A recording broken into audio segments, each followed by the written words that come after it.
Hanging out here in Scriba tonight with Mike Bruce. This was actually a request that we got. I'm going to sit down now, so you'll notice Mike's eyes will kind of move down from where he was looking as I was standing up to where we are right now. I remember him, now the more I think about it, from back in the Mod Light days. He started about 2006 or so, right around there, on the dirt with a Mod Light. Did that from ages 14 to 18, won some races, just under about half a dozen there.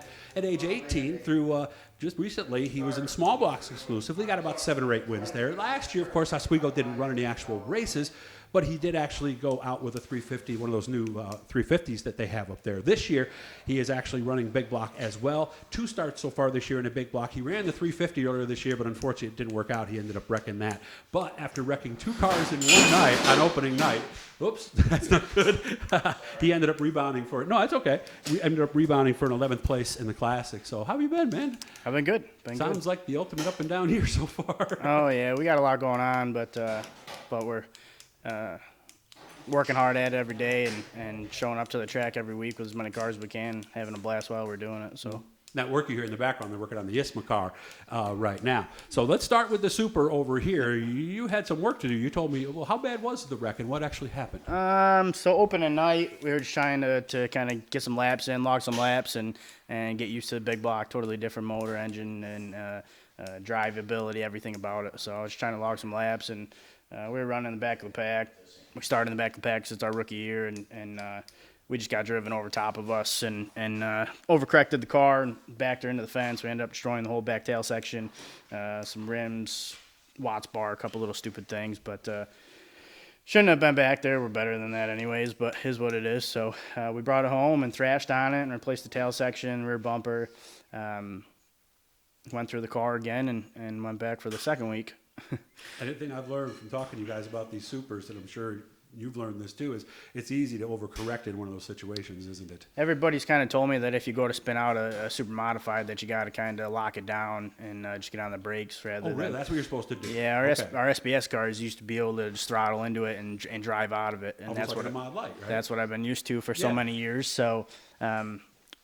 So I've got to get that out of my head because that's what I've done. I've done it 3 different times now, and it's bit me in the rear end 3 different times. So if it starts to come around, just lock it up and deal with it. Lock it down, keep her off the wall. The inside wall. Huh? Yeah. When you turn right, try driving out of it, it transfers all the weight over with all the weight on the left-hand side, and it just whips you back around and backs you into the fence harder than if you would have just locked it down. So. Just a different learning curve to it. Well, that's the reality of an offset car like this, right? I mean, I'm sure. Well, what percentage of weight is on the left side compared to I believe we're like things? 67 with the big block. I guess I thought it might even be more than that. No, I think 67 is the maximum. I could be wrong on that, but I think it's 67%. But that's basically 2/3 of the weight, guys, that is over on that side. So kind of a tough way to learn, but I would imagine we're optimistic and can't wait to get back this Saturday. Oh, yeah. After Classic last week, or 2 weeks ago, excuse me. That was encouraging, right? We had a pretty good run, got the car underneath us, and we picked up, I think our fastest lap was like a 16.9 or 16.7 or something. We time trialed a 16.4. We were right with all the big dogs and the Classic for time trials and stuff like that with the big block. So I was pretty stoked about that, and that's with pretty little seat time also. So. Mm-hmm. And of course, remember, he ran out of gas with like 10 to go, 11 to go? Yeah, like lap 182 out of 200, so about 18 laps to go. So when we bought this car, it had the old tail section on it, and it didn't come with the new front cells that they have. So we weren't able to, with COVID and everything going on, we weren't able to get the new front cell for it. So we knew we were going to be short on fuel, but you run 2 fuel cells on those long distance races, right? Four cells. Yeah, we got one behind the seat, the rear tank. We got a side cell that I actually took off for a regular show, and then there's one that goes up to the front also. That must be a unique challenge because now the weights are all different from a regular show, yeah, right? So that all plays a factor when Hawksby built these cars and positioned all the tanks, and I believe Otto had a part of it all as well.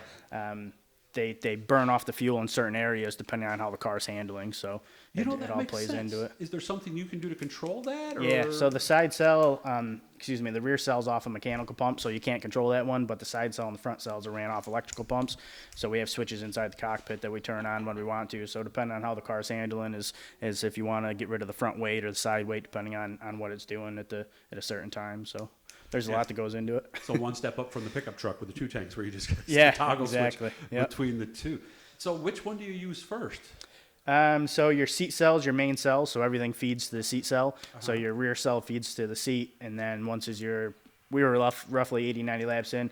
We dumped the side cell into the main cell, and then the main cell feeds the engine. So how does that change the handling at like about lap 140, 150? So the classic was something new for me. So I made some mistakes, inexperienced mistakes, learning as we went. So around lap 120ish or so, a couple people told me that you should hammer down and see how the car is going to handle, because that's going to tell you whether you're going to be able to race the last 80 laps or if you're going to be holding on for the last 80 laps. And we had our car was really good at classic, way better than I was able to perform with it, just because inexperience on my part. So I'm pretty stoked for the rest of the summer and then classic in September, so we can see what we can actually do with the big dogs up front. Also, they're going to do it again in September. Yeah, the regular classic is what is it, Labor Day weekend? I believe it's Labor Day weekend. Labor Day weekend, yeah. We're gonna Yeah, because remember they did it early this year, because basically they looked at it almost as a makeup from last year, almost, right? Yep, exactly. Okay, but the weekend was different. So this weekend's show is different. The Modifieds are joining the show.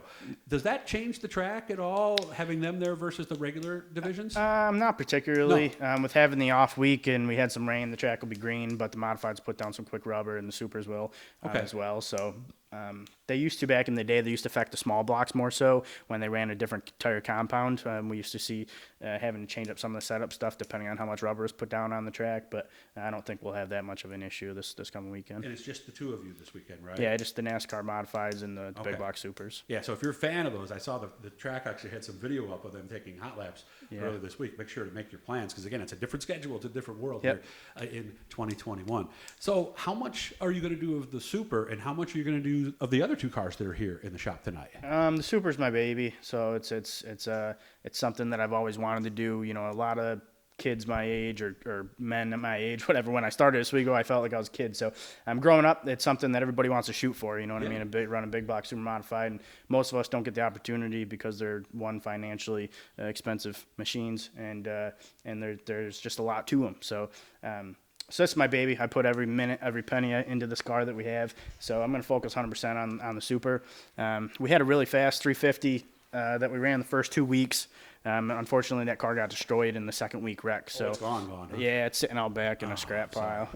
So luckily, Dan Denny and Rich have the white 350 behind us. It's a Bodner car. We're going to run that one here and there when we can. We had an issue with it at Classic. Rear end snapped in half. So we're fixing that one up, but we're not going to really rush it any. So if it's ready for the next week, it is. And if it's not, then it's not. So but the main focus is obviously on this, because I would imagine it would be incredibly hard to go back and forth. We wanted to 1 week. We thought it would be cool to do all three cars, and we have done both the 350 and the big block every week. That's been a task of its own. But 1 week we wanted to do all three cars just to say we did it. But it's proven to be too much of a task for just the two cars. We don't have enough crew and stuff like that. So how much traveling are we doing this year, or any? We have a couple shows at Evans Mills where we're a couple off weekends that we have at Oswego. I booked some out of town shows because I schedule shows for Evans Mills in the small block, and we have an exhibition for the 350 cars as well. Okay. So we have a couple of shows up there, and then the end of the year we have we go out to the Star Classic out in New Hampshire, and they have a big 350 race out there that we'll attend. So very nice. I see you got a local motor too. Not a local motor builder, right? Jimmy D. He's a hell of a guy. Lakeland, right? Yep. Mm-hmm. Yeah, he's. I just met him this year through Todd Stoll. Todd Stoll gave us hooked us up with the engine. We bought it off him, and Jimmy D went through it, and I can't say enough about them two guys. They've been. Todd's helped me with anything, any questions I have in any minute of any day, and Jimmy D's been at the track with us every single Saturday, so I got a great group of guys around me. Tell him I said hi. I haven't seen Jimmy in a while. Yeah, I will. Guys, hit the red E down there, or the blue E down at the corner. That's going to subscribe you and let you know every time we're talking to somebody cool. We wanted to thank Mike Watkins, Todd Cagle, and Tim Evans for their support. I wish you all the best, man. I hope things work out. I got a little goal. I want to pick up 5 new subscribers, so if you're a friend of Mike, help me out, subscribe. We're getting real close to our goal. And so what's the goal this weekend? Top 10? Yeah, I shoot a little bit higher. I'd like to go top 5. There you go. Yeah, we'll see if you can get it. So when you get your first win, you make sure you call me, and I'll get my butt back out here again, and we'll tell you all about absolutely. it. Okay? Sounds good. Good to see you. And again, I used to call races back when Mike was in the Mod Light days a few times, so it's nice to see what you've done with your career. Had fun today, man. Thank you very much. Thanks, Doug. Again, hit that bluey, guys, and it'll let you know every time we're talking to somebody cool.